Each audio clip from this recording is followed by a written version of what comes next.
Hello అండి, నమస్తే అందరికీ.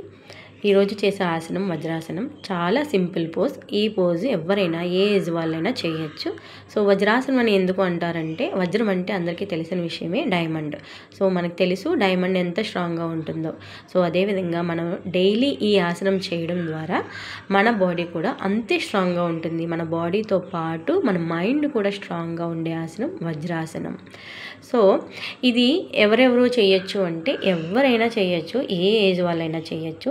ఎవరికైనా నీ ప్రాబ్లమ్స్ ఉన్నాయి అనుకుంటే వాళ్ళు ఈ ఆసనం చేసేటప్పుడు ఏదైనా పెయిన్ ఫీల్ అయితే మాత్రం వాళ్ళు స్కిప్ చేయొచ్చు.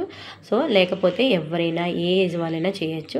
ఎవరికైనా డైజెస్టివ్ ప్రాబ్లమ్స్ ఉన్న వాళ్ళైనా, అబ్డామిన్ ప్రాబ్లమ్స్ ఉన్న వాళ్ళైనా, లేకపోతే జీర్ణ సమస్యలు ఉన్న వాళ్ళైనా, కాన్స్టిపేషన్ ఉన్నా కూడా, ఎలాంటి సమస్యనైనా కూడా మనము ఆహారం తిన్న తర్వాత కొంతసేపు ఈ ఆసనంలో కూర్చోగలిగితే చాలా చాలా బెనిఫిట్స్ ఉంటాయి. సో ఎవరైనా ఎన్నిసార్లైనా ఆహారం తీసుకున్న తర్వాత చేయొచ్చు.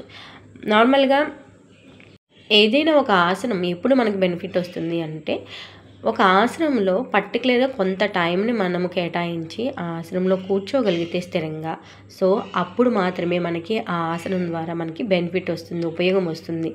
సో మనకి వజ్రాసనంలో చాలామందికి యాంకిల్ పెయిన్ వస్తూ ఉంటుంది, మడమల దగ్గర పెయిన్ వస్తుంటుంది. సో అవి కంఫర్ట్ లేకపోతే ముందు అవి కంఫర్ట్ చేసుకొని కొన్ని ఎక్సర్సైజ్లు చేసుకొని ఫ్రీ అయిన తర్వాత ఈ ఆసనం ట్రై చేయడం ద్వారా, అందులోనూ కూడా ఎక్కువ సమయం అంటే ఒక 10 మినిట్స్, ఒక లెంతీగా ఆ టైమ్ ఆఫ్ పీరియడ్ని పెంచుకోవడం ద్వారా కూడా మనకి ఈ ఆసనం ద్వారా మనకి బెనిఫిట్ వస్తుంది. సో అందరూ ట్రై చేయండి. ఈ ఆసనం చాలా చాలా మంచిది.